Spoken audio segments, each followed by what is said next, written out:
여러분은 리볼빙에 대해 얼마나 알고 있으신가요? 리볼빙이라는 달콤한 유혹에 넘어가서 신용이 무너지지 않으셨나요? 개인회생을 하는 이유 중에 주식이나 코인, 도박 같은 사행성 거래가 아닌 과소비나 생활비로 인한 돌려막기의 시작은 보통 무분별한 카드 사용에서 비롯됩니다. 그리고 그 카드 돌려막기의 윤활유가 바로 이 리볼빙 서비스이죠. 오늘 영상에서는 카드사의 리볼빙이 얼마나 위험한 서비스인지 한번 다뤄보고자 합니다. 이 영상을 끝까지 보셨다면 절대로 리볼빙은 이용하지 마세요. 안녕하세요, 홍과장입니다. 오늘 저희 유튜브 채널 비탈술 우회전에서는 신용카드 리볼빙에 대한 주제로 영상을 한번 제작해봤습니다. 우선 리볼빙이 어떤 건지 모르시는 분들을 위해 리볼빙의 정식 명칭은 일부 결제 금액 2월 약정이라는 명칭이 있는데요. 쉽게 말해서 이번 달 내가 이용한 카드 결제 금액을 납부할 여력이 안 될 경우 결제가 어려운 금액을 비율을 정해서 2월시키는 것을 말합니다.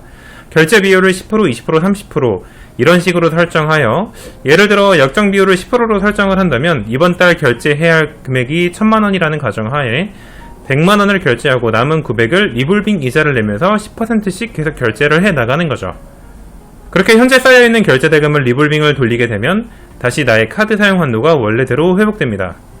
즉 리볼빙이라는 이름의 일종의 대출로 보면 되는 것이고 매월 원리금을 갚아나가는 개념이 되는데 보통 이자율이 물론 개인 신용 정도에 따라 다르겠지만 애시당초 리볼빙을 쓸 정도의 채무자라면 법정 최고금리를 웃도는 이자율이 되어버립니다. 그렇다면 이 리볼빙이 위험한 이유는 무엇일까요? 리볼빙은 기본적으로 고객이 인지하지 못하는 경우에 가입이 많습니다. 인지하지 못하는 경우의 가입은 비단 카드 발급뿐 아니라 보험 상품 및 여러 종류의 상품의 가입과 마찬가지로 계약서의 사인 및 개인정보 등 동의 등의 서명을 할 때 꼼꼼히 확인해 보지 않고 막 동의를 하는 경우 나도 모르는 사이에 리볼빙 가입에도 동의를 하는 경우입니다. 요즘 카드 신규 개설은 보통 오프라인으로 할 경우 태블릿으로 전자청약을 하고 유선으로 발급할 때는 상담사가 녹취를 하면서 예 아니오로 하는 경우가 있는데요. 바쁜 현대 사회에서 그런 부분 귀찮다고 생각하고 생각 없이 대충 다 내라고 하는 경우가 있거든요. 상담사들은 충분히 리볼빙에 대해 자세히 고지를 하고 이에 대한 전자서명을 한 내역이나 녹취 파일이 있기 때문에 추후에 고객들이 나는 몰랐다고 해도 할 말이 없는 것이죠.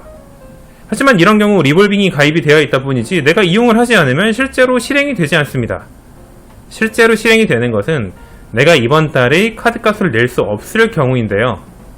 이번 달 내 계좌 잔고를 생각하고 결제해야 할 카드 대금을 생각한다면 당연히 연체가 날 거라는 것을 인지하고 있는 사람이 이용하는 것이 리볼빙이지 저는 이런 게 있는지도 몰랐어요 라는 말 자체가 내가 연체가 될 거라는 것을 몰랐어요 라고 말하는 것과 동일하기에 그것은 조금 다른 문제라고 생각합니다. 나도 모르는 사이에 가입된 상태에서 통장에 잔고가 없다면 이 부분이 앞서 말씀드린 것처럼 상식적으로 봤을 때 이번 달 카드 대금을 못 낼 것을 알고 있는 사람이 리볼빙 여부를 모르겠냐라는 것이죠. 깜빡하고 자동이체 계좌에 잔고를 확인 못해서 그런 경우가 발생할 수는 있습니다.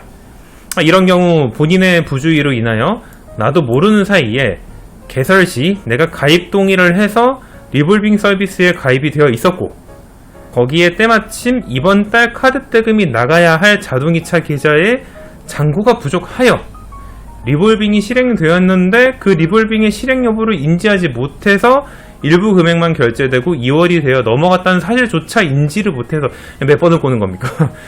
내가 리볼빙을 이용하고 있다는 사실을 모른 채 시간이 오래 지나고 나서야 이것이 리볼빙이었구나 라는 케이스를 본 적이 있습니다. 이런 사유로 인해 일단 리볼빙이 실행이 된다면 기본적으로 리볼빙을 이용하는 사실 자체가 신용정보원에도 정보가 넘어가게 되어 있습니다. 당연히 현금 서비스와 마찬가지로 리볼빙 사용은 신용등급 하락에 영향을 미치게 됩니다. 앞서 말씀드릴 때 일종의 대출과 같은 형태로 큰 금액이 누적되어 도저히 이번 달에 일시납이 어려운 카드값을 원리금의 형태로 나눠 갚는 대출 같은 것이지만 기왕에 같은 대출이라면 1금융권의 저금리의 신용대출을 받아서 카드값을 결제했다면 신용등급이 하락되지 않습니다. 되려 적당한 신용대출의 실행과 연체 없는 성실 상환은 때로 신용등급 상승의 요인이 되기도 하거든요. 하지만 카드사의 현금 서비스나 리볼빙 서비스는 거의 사금융 대출을 받는 것과 같은 등급으로 분류가 되어 극심한 신용등급 하락의 요인이 됩니다. 보통 저희 경험상 사회초년생이나 주부분들, 제가 절대로 이분들을 비하해서 말씀드리는 것이 아니라요, 상대적으로 금융정보를 취득함에 있어서 여건이 취약하고 주위에 물어볼 만한 곳이 없어서 단순하게 카드사에는 평범한 서비스라고 생각하여 이용하시는 분들이 많더라고요. 이런 분들의 경우 충분히 1금융권 은행에서 저리의 신용대출을 받아서 카드값을 결제할 수 있었음에도 불구하고 첫 시작을 리볼빙이나 현금 서비스로 결제를 하는 게 습관이 되어버리는 경우가 있습니다. 이럴 경우 단방에 신용등급이 하락하게 되어 이후 저축은행이나 캐피탈, 평균금리가 15% 후반대죠. 이런 곳이 아니면 대출이 안 나오게 되죠. 이 신용등급의 하락이 무서운 점이 보통 첫 시작이 나의 소득을 넘어서는 소비가 이루어져서 카드값 결제가 어려울 때 순서가 첫 번째 리볼빙을 사용해서 결제 금액을 2월시킵니다. 이후 당연히 다음 달에도 소득은 한정적인데 여전히 소비는 해야 되니까 카드로 또 생활비를 사용합니다. 이때 혹시 집에 뭐 가전제품을 산다라든지 뭐 리모델링을 한다라든지 명절 같을 때 평소보다 조금 더 비싼 장을 볼 일이 있다면 이런 물건들은 할부로 구매를 합니다. 자, 이렇게 된 경우 이번 달 내가 결제해야 할 금액은 지난달에 리볼빙으로 결제를 2월 시킨 약정 금액과 이번 달 내가 카드로 일시불로 구매한 금액 그리고 할부 대금입니다. 당연히 여기서부터 바로 펑크가 나죠. 이미 지난달에도 카드값 못 내서 리볼빙 쓴 거지 않습니까? 자, 그럼 이때 현금 서비스를 사용해서 일단 급한 대로 카드 대금이나 리볼빙 약정 금액을 결제하게 됩니다. 우습게도 현금 서비스와 카드 결제 대금을 카드사가 교묘하게 결제일을 서로 달리게 됩니다. 다음 달에 카드 대금 및 현금 서비스 둘 중에 하나만 먼저 결제해도 카드의 한도가 부활해버리죠. 자, 그럼 이 순간부터 지금 내가 결제하는 게 언제 사용한 리볼빙 약정 금액인지 카드 대금인지 현금 서비스인지 경계선이 애매모호해지기 시작합니다. 한 달에 굴러가는 돈이 거의 1000만원 돈 돼버리거든요. 그러다 두세 달 사이에 금방 본인의 카드 한도 끝까지 리볼빙 한도 끝까지 다 차게 돼버리죠. 이 시점이 되면요, 이미 카드사도 이 카드 대금을 정상적으로 회수하기가 어려워지게 된 것을 알게 됩니다. 이때 카드사에서 먼저 문자가 날라오죠. 장기 카드 대출을 받으라고요. 바로 카드론입니다. 내가 지금까지 연체 없이 잘 사용해오던 카드사이고 내가 힘들 때마다 리볼빙으로 결제일도 밀어줘, 현금 서비스로 필요한 급전도 내줘, 거기다가 이제 카드값 내기 어렵다니까 대출까지 해준다고 하니 완전 내 편 같죠. 그렇게 연 20%짜리 금리의 카드론을 받게 됩니다. 이 카드론으로 쌓여있는 리볼빙과 할부 대금, 카드 대금, 현금 서비스 등을 하나로 묶어서 조금 고금리이긴 해도 이제 정해진 원리금만 갚아나가면 되니까 문제가 해결된 것 같아 보이지만 여기서 리볼빙이 무서운 이유 그 두 번째가 나옵니다. 그간 내 소득을 아득히 넘어서는 소비 습관이 바로 문제가 돼버리는 거예요. 사람의 심리가 불안지수가 올라갈수록 소비가 증진되는 성향이 있습니다. 실제로 우울증, 조울증, 공황장애, 시기장애, 수면장애를 앓고 있는 분들의 경우 본인도 인지하지 못하는 사이에 본인이 어디에 사용했는지 모르는 소비 내역들이 많습니다. 그것과 동일하게 카드, 리볼빙, 할부, 현금 서비스의 악순환을 달리는 분들은 지금 내가 쓰고 있는 이 소비들이 내 소득으로 하고 있는 것인지 대출로 하고 있는 것인지 구분은 안 되지만 그동안 정상적인 심리 상태에서 이번 달은 지출이 오버되었으니 절제하고 아껴 써야지 라고 생각을 하고 참아왔던 것들이 한순간에 무너지면서 말도 안 되는 소비를 하기 이르릅니다. 실제로 저희 사무실에서 진행하는 사건들 중에서 월 실수령이 200만원인 사회초년생의 카드값이 1년 사이에 9천만원 이상 나오는 사례들이 많이 있습니다. 그 카드 거래 내역을 보면 정말 별게 없어요.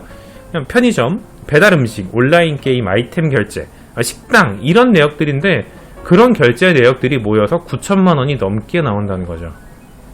리볼빙 및 현금 서비스 등으로 말도 안 되게 늘어난 소비 습관은 고금리의 대출인 카드론으로 돌려막은 나의 카드 한도를 눈 깜짝할 사이에 다시 꽉 차게 만들어버립니다. 이유는 간단해요. 내 소득은 고정적인데 추가로 카드론의 원리금이 나가야 한다는 사실이 내가 이렇게 열심히 갚아나가도 원금이 많이 줄어들지 않는다라는 불안 심리가 다시 나의 소비를 더욱 급속도로 촉진시키게 되는 겁니다. 그렇게 늘어난 카드 한도로 다시 소비를 늘리게 되는 거죠.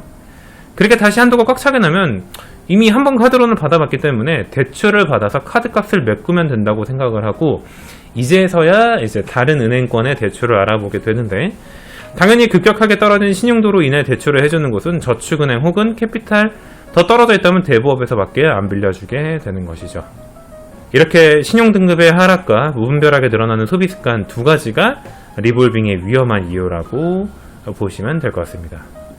오늘은 신용카드 리볼빙 서비스의 위험성에 대한 주제로 영상을 한번 제작해 봤습니다. 정답은 이미 정해져 있죠. 내가 감당할 수 없는 지출은 하지 않는 게 정답입니다. 하지만 이미 내 소득을 아득하게 넘어서는 지출이 문제라면 이 시점에서 한번 깔끔하게 리셋을 하면서 소비 지출을 잡아보는 것은 어떨까요? 오늘 제가 준비한 영상은 여기까지입니다. 제 영상이 유익하셨다면 구독과 좋아요, 알람 설정 부탁드리고 다음 시간에도 좋은 영상으로 다시 찾아뵙도록 하겠습니다. 감사합니다.